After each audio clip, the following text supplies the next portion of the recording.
Welcome to a slice of my Wacky Writer Life, where I chronicle my journey through the self-publishing space. I'm Nana Kay, your not-so-niche indie author and the creator of the Resonant Voice Collection, which is a growing self-published collection of my literary works, media, and art that seek to explore all aspects of the human experience and bring hard conversations to the surface of the social consciousness. If this sounds like something that strikes a chord in you, consider following my content for more. Even though this past December I celebrated my second book anniversary for the release of Shades Drawn Back, I've slowly been realizing I haven't really talked about it as much on social media as I should, at least in this format, especially when it comes to the lesser known elements in the book. For instance, I can't help but feel a sense of pride for not only the thought process that went behind the content for my book, but also from the vision that went into the artwork and design. Since this was my first book, and I had a very particular style and feel in mind I wanted to experiment with, I decided to do the design work myself. However, know this. You do not need to design everything yourself in order to self-publish. You can always outsource the work if needed. In fact, it might be recommended. This was just a decision I made for myself for a few reasons. One of them being related to my comfort around the promotional feasibility and ethics, and another being for the reason of infusing specific cultural elements into the artwork. For instance, one of the design pieces you can see not only on a couple of cover pages within the book, but also on various promotional materials for the collection, is an insignia or emblem in the shape of a spade. And that was very intentional. Right before I was inspired to write 80 plus poems in less than a year, I was going through the darkest period of my life. And I've talked a bit about that time in a few previous videos because it was very pivotal for me. Though it was a very crippling time, it was also a time that proved to be one of the most spiritually transformational periods of my life. It was during that transformational period where I found ways to turn my pain inside into a strength for life through my love for writing.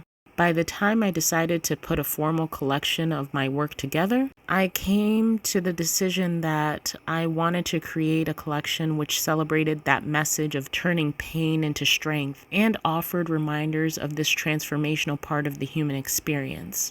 As I was thinking about something that could serve as a symbol that could capture this message and sentiment, I couldn't help but be drawn to the shape of a spade. Not only could it take on the appearance of a spearhead, but it could even resemble the shape of a tear. It could both be representative of a weapon and of nurturing growth, seeing as the spade can also be a reference to the gardening tool. After deciding that I wanted to use that shape as my collection's emblem, next was deciding how I wanted to design it. I wanted that design to not only be unique, but could also add context around this idea of transforming pain into strength. I also wanted the design to infuse elements of my own identity as a homage to my roots. And then I started thinking back to the Adinkra symbols, which are a visual representation of ideas and philosophy within Ghanaian culture. There's a beautiful history and social context that goes into Adinkra symbols. And out of the many symbols that exist, I chose to use 8 of those symbols, each with their own meaning. But I brought them all together to represent ingenuity, humility, endurance, patience, and liberation. Each of these symbols come to represent the lessons I encountered on my journey. And I used all of these symbols to build out the design of the emblem. Maybe if there's enough interest around the specific Adinkra symbols I used, I can cover that more in detail in another video.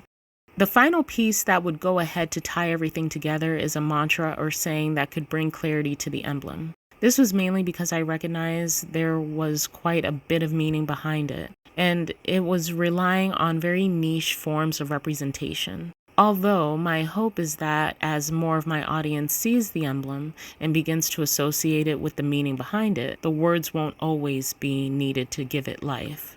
The mantra, "From my tears emerged my spears, words I take with me into battle."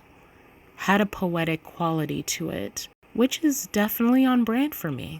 And it tied the tear and spear imagery of the spade together in a representation of pain and strength. The second half of that mantra would come to signify an awareness of the lessons learned to be applied to new contexts. Now, obviously, you don't have to be as elaborate as I was to write or create something for yourself. This was just how I decided to go about creating my collection because it has a lot of meaning for me, and I wanted to be very intentional with how I depicted that meaning, not only to others who would come across my work, but also for myself to keep me true to my vision.